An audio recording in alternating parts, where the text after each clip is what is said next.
ये 6 बातें संतों के प्रति नहीं करनी चाहिए।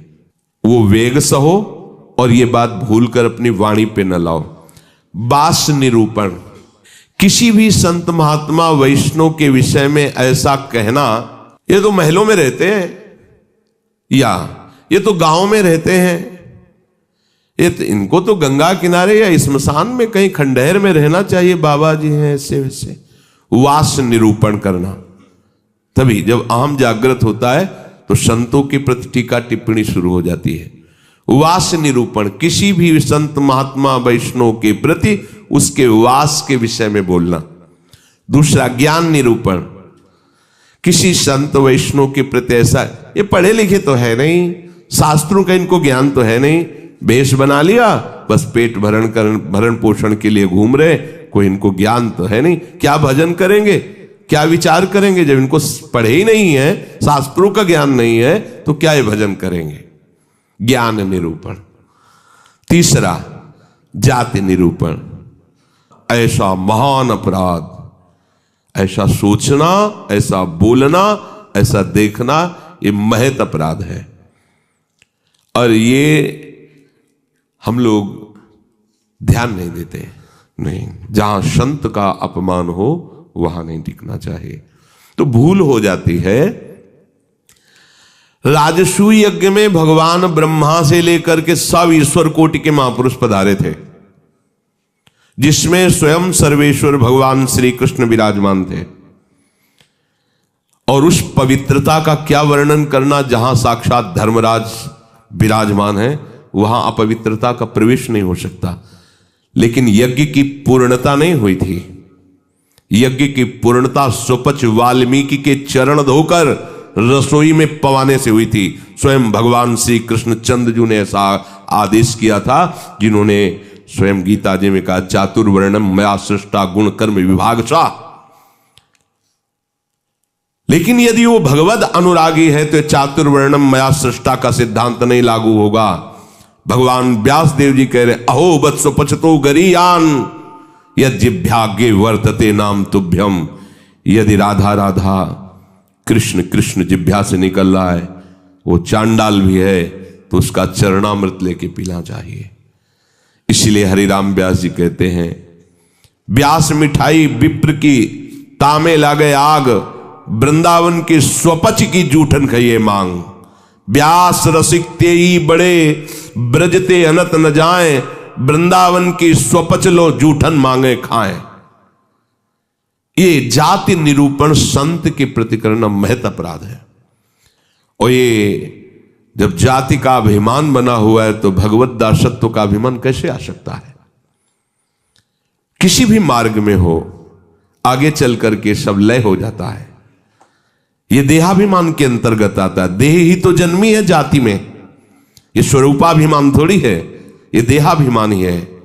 इसलिए वैष्णव के सबके एक ही गोत्र हैं, अच्युत गोत्र। अपने सब रसिकों के एक ही गोत्र है, हरिवंश गोत्र। अगर हम जाति पक्ष में चले जाएंगे तो भगवत पक्ष से हट जाएंगे। तहां जाति कुल नहीं विचार, कौन सुत्तम कौन गंवार, सार भजन हरिवंश को। और यारस मगन मिटे भवत्रास, सुनहु रसिक हरिवंश विलास, श्री हरिवंश गायो। कहीं भी प्रकट हुआ हो किसी भी कुल में, और वो जब आचार्य के शरणागत हो जाता है, आचार्य परंपरा से, तो अभेद हो जाता है।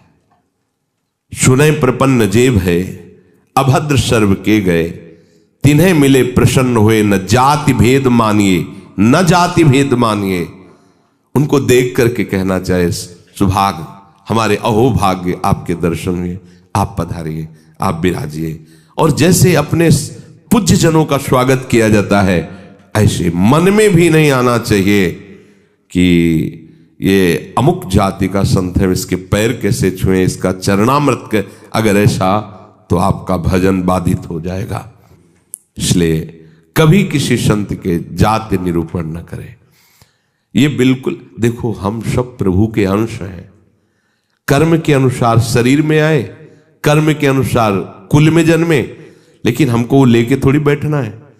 हमको तो अपने प्रीतम के पास जाना है। हम ये कुल कर्म को लेके, जाति धर्म को लेकर के, शरीर को लेकर बैठे रहेंगे तो अगला जन्म निश्चित हो जाएगा। हमें प्रभु के पास जाना है। जो ही ये बात सोचकर आगे बढ़े तो आप केवल प्रभु के हो गए, खत्म खेल।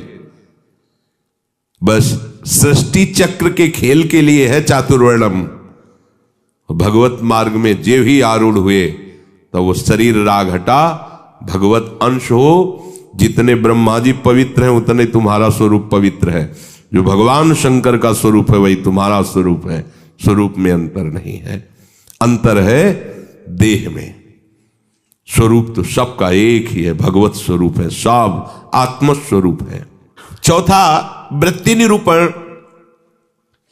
किसी महात्मा को देख के कहना है ना हाथ में माला है, हमें खास तो भजनानंदी तो लगते नहीं, पड़े रहते हैं, इधर खाते उधर खाते, भंडारा खाते डोलते हैं। बिल्कुल नहीं। तुम क्या जानो, क्या जानो कौन सी क्या वृत्ति है। एक भजन की ऐसी भी वृत्ति होती है जिसमें माला विक्षेप होता है। भजन में सहायक माला होता है, और एक भजन की ऐसी वृत्ति होती है जिसमें माला विक्षेप होता है। अगर कभी उत्साहपूर्वक ले भी लिया जाए तो 10-5 मिनट से ज्यादा नहीं चलेगा और रख जाएगा। किसी भी संत के प्रति, वैष्णव के प्रति, ये तो पड़ा रहता है, तो कभी माला नहीं लिए, तो कोई भजन ध्यान करता नहीं, इस प्रकार से उसकी निंदा करना, ये वृत्ति निरूपण है। पांचवा है स्वरूप निरूपण। इनके चेहरे में कोई तेज तो है नहीं, हमें लगता है कोई महात्मा तो है नहीं, बनावटी ही लग रहे हैं। कोई आकर्षण तो है नहीं इनके चेहरे में, सच्चे साधु नहीं है, ऐसा वैसा नहीं। आप क्या जानते हो, ये राख से ढकी हुई आग है, राख हटे तब पता चलेगा। अगर चेहरे से ही महात्मा की पहचान होती तो जड़ भरत जी को पहचान लेता रहुगण। और साधारण सत्संगी नहीं, कपिल भगवान से सत्संग करने जा रहा है। कोई साधारण सत्संगी नहीं, महापुरुषों का संग करने वाला है, फिर भी नहीं पहचान पाया राख से ढकी हुई आग को। जड़ भरत जी जैसे महान ब्रह्मभूत महापुरुष से पालकी उठवा दी। जब उनके वचन प्रकाशित हुए तो कूद पड़ा पालकी से चरणों के। अरे इतनी ऊंची स्थिति के महात्मा, कांप गया। तो ये किसी भी महात्मा के बाह्य रूप को देख करके नहीं जाना जा सकता कि किस कोटि का महात्मा है, कितनी ऊंचाई का है।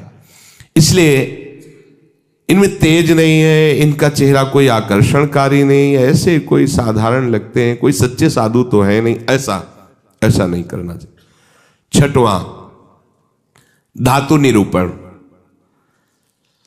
भक्त या भगवत विग्रह की, अच्छा ये पत्थर के ठाकुर जी हैं, सप्तम धातु के हैं, ये काहे से बने हुए ठाकुर जी? अगर वो मंदिर में विराजमान तो साक्षात प्रभु विराजमान, कुटिया में विराजमान तो साक्षात प्रभु विराजमान। श्री विग्रह में पाषाण, लोहा, तांबा या काष्ठ की भावना ले आना, यह आपके निरंतर भजन में बाधा पहुंचा देगी। उन वेगों को सहना और इस अपराध से बचना। जो गुरु ने नाम दिया है, मंत्र दिया है, आराध्य देव का रूप दिया है, उसके सिवा सब माया है, वो अपने को चिंतन नहीं करना, केवल उतना ही चिंतन। ये बहुत कठिन बात है।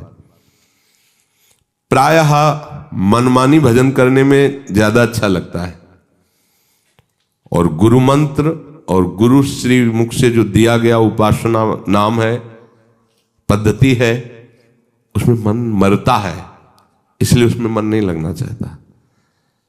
हम ये देखते हैं, प्रायः कई उपासकों से सुना है उनके हृदय की बात, जो गुरु प्रदत्त है उसमें नहीं लगेगा और मन माने लग जाएगा।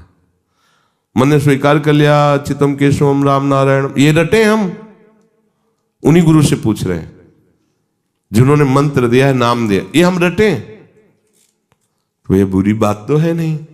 भगवान के नाम जपिए, पर बात नहीं बनेगी। जहां बात बननी है वहां मंत्र मूलम गुरु वाक्यम, जो गुरुदेव ने शब्द दिया है, नाम दिया है, मंत्र दिया है, बस होए अनन्य एक व्रत गाए, वही चाहे जितना मन चंचल हो, जो ऐसी निष्ठा वाला होता है देर नहीं लगता शांत होने में।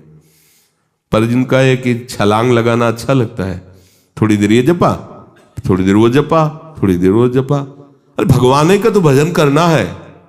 अभी वो पद्धति को नहीं समझे, अभी रस मार्ग में बहुत दूरी है, अंतराय है। सभी कार्य करते हुए अपने स्वरूप में स्थित रहना, भगवद आश्रित भगवत परायण वर्तमान में ही आनंदित होता, भविष्य की बात नहीं होती। वर्तमान में जाने मोरी छाती, उसका हृदय जो शीतलता और आनंद से भर जाता है, फिर वो कृतकृत्यता का अनुभव करता है। इसलिए सत्संग का श्रवण करो, फिर मनन करो और उसको जीवन में धारण करो। जो कहा गया नहीं करना उसको छोड़िए, जो कहा गया स्वीकार कीजिए उसको स्वीकार कीजिए। यही विवेक है, असत का त्याग और सत को स्वीकार करना।